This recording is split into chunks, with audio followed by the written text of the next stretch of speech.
Welcome back.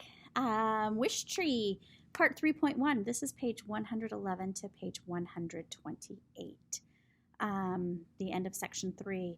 We ended the last time with the baby opossum playing dead, trying to get Stefan and Samar to talk as they were walking home from school when they found this dead animal.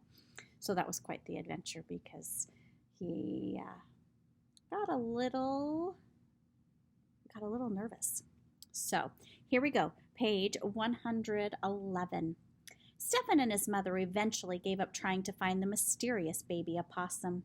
Samar watched them from her living room window, but she didn't venture out. After about an hour, hairy spiders and Flashlight woke up and returned on wobbly legs to their den. And that was that. Again. Don't worry, I told Bongo. Third time's a charm. What's that supposed to mean? It's just something that people say. Charm, Bongo sneered. Did you know that's what people call a bunch of hummingbirds? I didn't know that. No, actually. Hummingbirds? Which, let's face it, are pretty much overdressed flies. But a bunch of us crows together, guess what we get to be called? What? A murder. A murder of crows. Can you believe it? A bunch of trees, you're a grove. A bunch of raccoons, a gaze. Bongo flapped her wings, but crows were a murder. Are you quite finished? I asked. Sorry, I'm worried about you and I get grumpy when I'm worried. Bongo plucked out a piece of new grass and tossed it aside. I have one more plan to get Samar and Stefan talking, I said. How about a plan to get you not turned into a picnic table?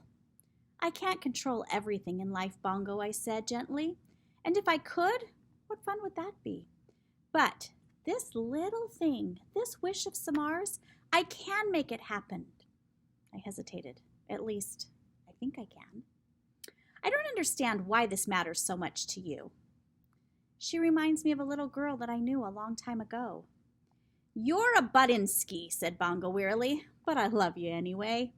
She looked at me with something like the crow version of a smile, beak open, head cocked, eyes gleaming. So, what's plan number 3?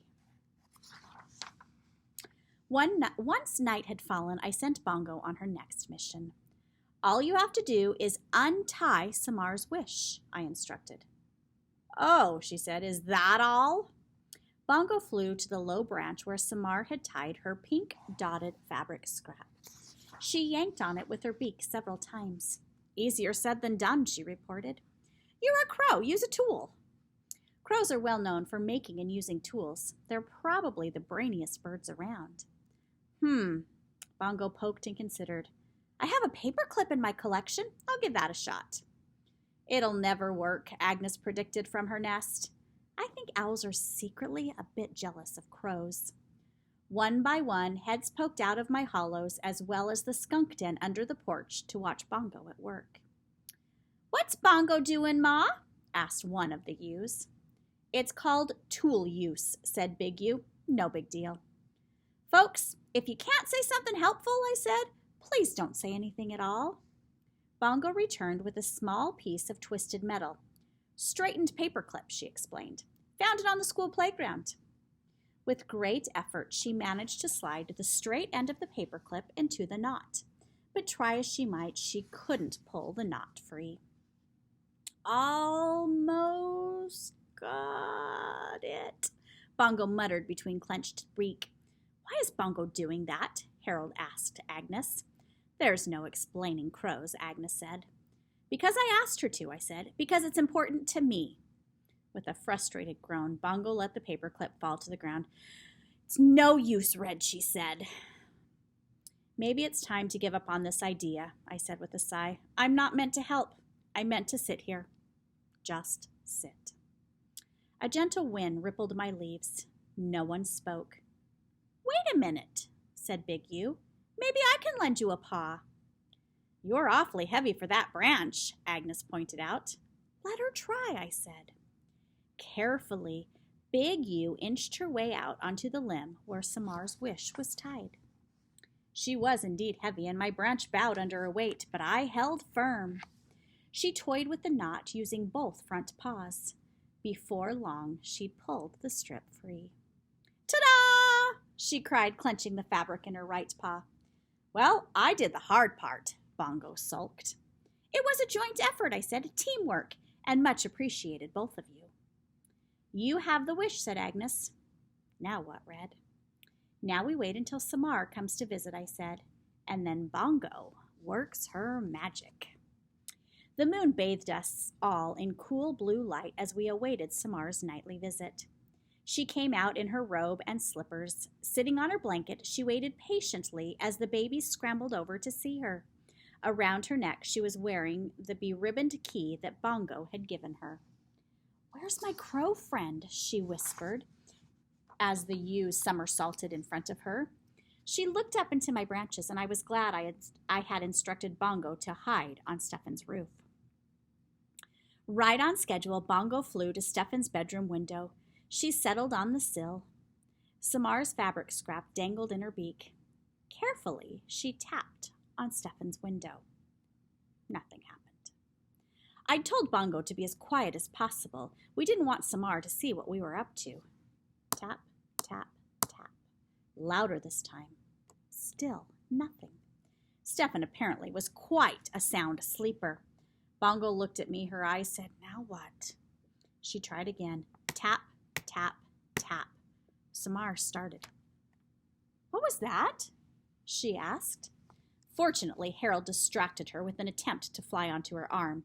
It was more awkward hop than a flight, and Samar giggled. Good going, little Harold, I thought. Bongo dropped Samar's wish onto the sill. Tap, tap, tap. Nothing. She paced back and forth in front of the window, and then she froze. Her eyes glinted in the moonlight. Bongo leaned close to the glass and performed her very best fire engine siren. By the time Stefan's window flew open, Bongo was already back on the roof, watching her efforts pay off. Stefan peered out. He rubbed his eyes. He noticed the scrap on the sill. Frowning, he held it up, catching the moonlight in order to read the words written on the fabric. He looked down at the lawn. There was Samar, looking up at him, surrounded by an odd collection of baby animals. "You rock," said Bongo. When Stefan eased out the front door, he was wearing red pajamas and a gray sweatshirt. His light brown hair was mussed, his eyes blurry. The flashlight he was carrying sliced through the darkness. The babies turned toward him and froze. Their eyes glowed like little moons. Flash squealed in fear. Stefan clicked off his light, and Flash seemed to calm a bit, although he was definitely hiccuping. "Hey," Stefan whispered. "Hi," Samar whispered back. Stefan sat down next to Samar. The babies watched with interest. "Why do they come to you?" Stefan asked. "I don't know. It's like magic." "No," Samar shook her head. "I'm just quiet. They like that." Bongo flew down to Samar's shoulder. "Hello," she said to Stefan, mimicking Samar's voice. "Wow," he said, "that's amazing." "Yesterday I heard her imitate a doorbell." Stefan grinned. "She gave me this key," Samar said, holding it up. "I don't know what it's for. A diary or a jewelry box, maybe." "Or the world's smallest door," Stefan joked. For a while, everyone fell silent. Even the baby raccoons were still. At last, Stefan held out his hand, revealing Samar's wish. "I found this," he said. Even in the moonlight, Samar's blush was visible, and she looked away. "I'm sorry about that word," Stefan said softly. "The word on the tree. We didn't, it wasn't us." Samar nodded. "My parents aren't bad people. They're just afraid of things," Stefan shrugged. "So are mine," said Samar. "I heard my father talking about moving. If we can find a safe place to go." She gave a sad smile. "If there is even such a place." "I'm sorry," Stefan said again. The babies, sensing Stefan could be trusted, began to tussle and romp. Harold and the smallest ewe searched for bugs. Rose Petal and her brother, Hot Buttered Popcorn, played tug-of-war with a long piece of grass. "I'll miss them," Samar said. I hope you don't move, Stefan said. A light blinked on in Stefan's house. I should go, he said. If my parents see me, I should go. Night, Samar said in a whisper. Oh, the things I wanted to say to those two. I wanted to tell them that friendship doesn't have to be hard, that sometimes we let the world make it hard. I wanted to tell them to keep talking. I wanted to make a difference, just a little difference, before I left this lovely world. And so I did it. I broke the rule. Stay, I said. The animals gasped at me in astonishment. Even the youngest babies knew about the don't talk to people rule. Bongo darted to my top branch. Red, she cried in a strangled whisper, you can't. Oh, but I can, I said.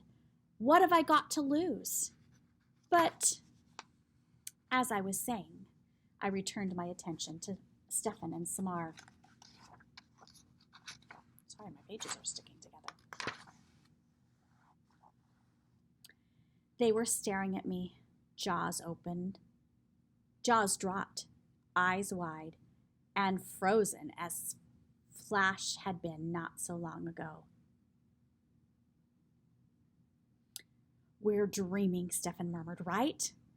At the same time, Samar asked, is that possible? Pinch me, Stephen said.